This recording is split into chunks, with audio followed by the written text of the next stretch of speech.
June মাসে ভৌতিক বিদ্যুৎ বিল নিয়ে ওঠা অভিযোগগুলো গুরুত্বের সঙ্গে তদন্ত করা হচ্ছে এবং অধিকাংশ অভিযোগের নিষ্পত্তি করা হয়েছে বলে জানিয়েছেন বিদ্যুৎ বিভাগ। আজ বিদ্যুৎ ভবনে আয়োজিত এক সংবাদ সম্মেলনে এই কথা জানান বিদ্যুৎ বিভাগের সচিব মিরানা মাহরুখ।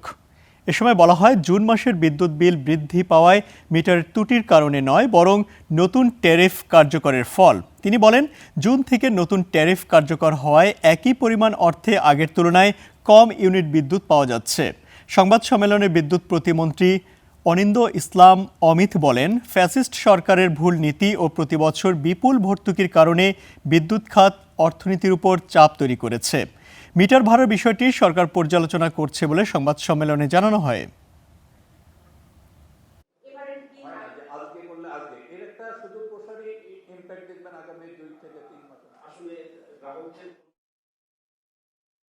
আজকে বিদ্যুৎ বিভাগ যে সংকটে নিমজ্জিত, এটি হচ্ছে ফ্যাসিস্ট সরকারের সময় ভুল নীতির কারণে, এবং সেটা আমরা ইনহেরিট করছি। মাত্র 4.5 মাসের একটি সরকার, আমরা এটা ইনহেরিট করছি।